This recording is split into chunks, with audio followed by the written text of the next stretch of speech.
tema tentang Yesus yang berbelas kasih. Minggu lalu kita sudah membahas tema tentang Yesus Sang Pendoa. Saya harap anak-anak masih ingat Yesus Sang Pendoa. Ya, Yesus selalu mencari waktu untuk berdoa dan Dia juga mengajarkan kita bagaimana kita berdoa secara baik dan benar. Untuk hari ini kita masuk ke tema yang baru, Yesus yang berbelas kasih. Untuk itu marilah kita awali dengan doa. Saya minta kesediaan Sari untuk pimpin kita dalam doa. Pak Guru dan teman-teman, marilah kita siapkan hati dan batin kita untuk menghadap Tuhan dalam doa. Marilah berdoa dalam nama Bapa dan Putra dan Roh Kudus. Amin. Tuhan Allah Bapa kami yang penuh kasih, demi Kristus Tuhan dan Juru Selamat kami. Amin. Dalam nama Bapa dan Putra dan Roh Kudus. Amin. Mendalami tema Yesus yang berbelas kasih, saya mau cek dulu kehadiran kita. Siapa yang tidak hadir ini hari? Semua hadir. Ya, baik. Terima kasih. Karena semua sudah hadir, maka untuk mendalami materi tentang Yesus yang berbelas kasih, kita harus memahami dulu yang pertama, ini namanya pemahaman bermakna, bahwa di dalam kehidupan kita saat ini banyak kita jumpai orang-orang yang tersingkirkan. Banyak sekali kita jumpai orang-orang yang menderita. Itu para contoh itu misalnya ini, para pengemis, gelandangan, anak-anak kecil yang mengamen, terus pemulung. Orang-orang seperti ini merupakan orang-orang yang perlu mendapat perhatian kita. Untuk materi kita hari ini, tujuan pembelajarannya adalah yang pertama, melalui kegiatan refleksi, pengamatan, dan tanya jawab, peserta didik dapat memahami tindakan-tindakan belas kasih dalam hidup sehari-hari. Itu tujuan pembelajaran pertama. Dan tujuan pembelajaran kedua adalah melalui kegiatan membaca dan mendalami kitab suci, peserta didik dapat menemukan tindakan-tindakan belas kasih Yesus berdasarkan Injil Lukas bab 6 ayat 27 sampai 37. Kemudian Injil Matius bab 15 ayat 32 sampai 38 dan Injil Lukas bab 7 ayat 11 sampai 17. Supaya kita makin mendalami materi tentang Yesus yang berbelas kasih, ini Bapak Guru ada siapkan satu video yang bisa membantu kita dalam memahami materi Yesus berbelas kasih.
video tadi mengisahkan tentang tindakan belas kasih dari seorang pemilik warung yang merasa kasihan, rasa iba terhadap anak yang mencuri karena ibunya yang sakit.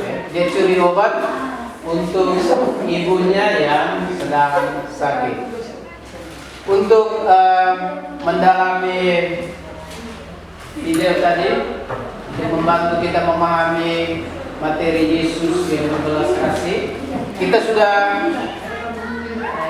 duduk dalam kelompok, kita diskusikan bersama beberapa pertanyaan berkaitan dengan video tadi. Silakan ketua mengatur kelompok supaya bisa mendiskusikan pertanyaan-pertanyaan yang ada di layar. Yang pertama, kisah apa yang kamu saksikan dalam video tadi? Jadi video tadi itu dia ngomong tentang apa? Baik, kita sudah diskusi. Kelompok 1 sudah ke belum? Sudah. Kelompok 2? Sudah. Kelompok 3? Sudah. Sudah ya? Kalau sudah, saya minta kesediaan ketua kelompok 1 untuk bacakan hasil diskusi di depan. Terima kasih atas kesempatan diberikan. Satu, seorang pemilik warung yang merasa kasihan terhadap seorang anak yang dipukul karena mencuri obat untuk ibunya. Sekian hasil diskusi. Terima kasih. 2, silakan. Ketua kelompok 2. Sekian dan terima kasih. Tepuk tangan untuk kelompok 3, silakan membacakan hasil diskusi.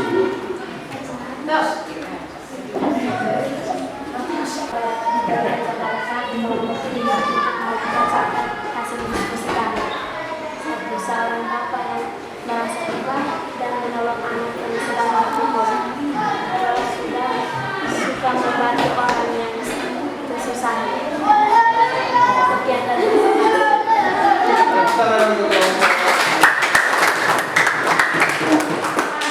Sekarang dengan beberapa kesimpulan yang perlu kita pahami berkaitan dengan video tadi. Yang pertama, pada umumnya orang ketika seseorang dijahati, ia akan membalasnya dengan kejahatan pula. Bahkan jika mungkin pembalasan yang dilakukan lebih berat atau lebih besar. Semangat mata ganti mata, gigi ganti gigi, semangat balas dendam masih tetap dipraktikkan banyak orang. Secara harafiah kata bela rasa berarti ikut merasakan atau ikut menderita bersama. Kemudian yang ketiga, ciri-ciri khas orang Kristiani adalah kasih atau bela rasa. Salah satu kesulitan untuk melaksanakannya adalah karena bela rasa sekaligus berkaitan dengan emosi dan tindakan kehendak.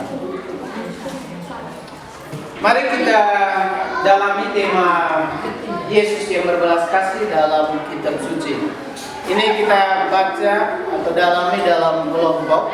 Kelompok 1 mendalami tema Yesus yang berbelas kasih dalam Injil Lukas bab 6 ayat 27 sampai 37. Kelompok 2 yang ini Injil Matius bab 15 ayat 32 sampai 38. Kelompok 3 Injil Lukas bab 7 ayat 11 sampai 17. Dengan pertanyaan-pertanyaan seperti di layar. Pertanyaan untuk kelompok 1 ada 3. Pertanyaan kelompok 2 ada 3 dan pertanyaan untuk kelompok 3 ada 3 juga. Untuk kelompok 1 sudah selesai belum? Sudah. Sudah. Kelompok 2 sudah. Untuk kelompok 3 sudah. Sekarang Sementara ketua kelompok dari masing-masing kelompok untuk maju dan bacakan hasil diskusi. Kita mulai dari kelompok 3. Terima kasih atas waktu dan kesempatan kepada kami kelompok 3 untuk membacakan hasil diskusi kami. Saat ini Yesus merasa kasihan dan ibu yang merasa sedih karena kematian anaknya. Dan terima kasih. Tepuk tangan untuk kelompok 2. Silakan. Kelompok yang lain diam dan dengar. Kelompok 2 membacakan hasil diskusi kami. Yesus memberi makan 4.000 orang. Tepuk tangan untuk kelompok 2. Ketua kelompok silakan. Terima kasih atas waktu dan kesempatan ini. Soal berdasarkan bacaan tadi, seperti apa kasih yang dikehendaki Yesus? Yesus mengajarkan kita untuk mengasihi orang-orang yang membenci kita. Sekian hasil diskusi kami. Kita mendengar hasil diskusi dari kelompok 1, 2, dan 3. Mari kita dengar kesimpulan dari hasil diskusi tentang pendalaman Injil tadi. Yang pertama, melalui sikap dan tindakannya, Yesus ingin menyatakan cinta Allah kepada semua manusia tanpa terkecuali. Kasih Yesus sungguh menguatkan dan meneguhkan orang lain, sehingga pada akhirnya orang yang menderita merasa diselamatkan dan dimuliakan oleh Allah. Sekarang kita masuk ke bagian yang berikut, itu adalah refleksi. Ingat kembali, apakah pembelajaran kita hari ini berjalan dengan baik atau kurang baik? Kedua, apakah materi yang kita pelajari hari ini dapat dipahami dengan cukup baik? Kemudian yang ketiga, apakah materi yang kita pelajari hari ini berguna untuk perkembangan iman kamu? Untuk tugas satu saja, yaitu kamu diminta untuk menyusun doa bersama dalam kelompok, ya. Jadi ini dalam kelompok 1, kelompok 2, dan kelompok 3. Kamu susun bersama sebuah doa untuk orang-orang yang kurang diperhatikan dalam hidup bermasyarakat. Tugas ini dalam kelompok, nanti minggu depan itu kita periksa masing-masing kelompok bacakan doa yang disusun di depan kelas. Baik, anak-anak yang terkasih, pembelajaran kita pada hari ini sudah selesai. Mari kita tutup kegiatan pembelajaran kita hari ini dengan doa. Sari, sekali lagi saya minta bantuan untuk menutup kegiatan pembelajaran kita pada siang hari ini dengan doa. Pak Guru dan teman-teman, marilah kita tinggalkan segala kesibukan kita untuk menghadap Tuhan dalam doa. Marilah berdoa dalam nama Bapa, Putra dan Roh Kudus. Allah Bapa yang Maha Pengasih, kami bersyukur kepadamu karena Engkau selalu menyertai kami dan menuntun kami dengan penuh belas kasih. Demi Yesus Kristus, Tuhan dan pengantara kami yang hidup kini dan sepanjang segala masa. Amin. Dalam nama Bapa. Baik, terima kasih untuk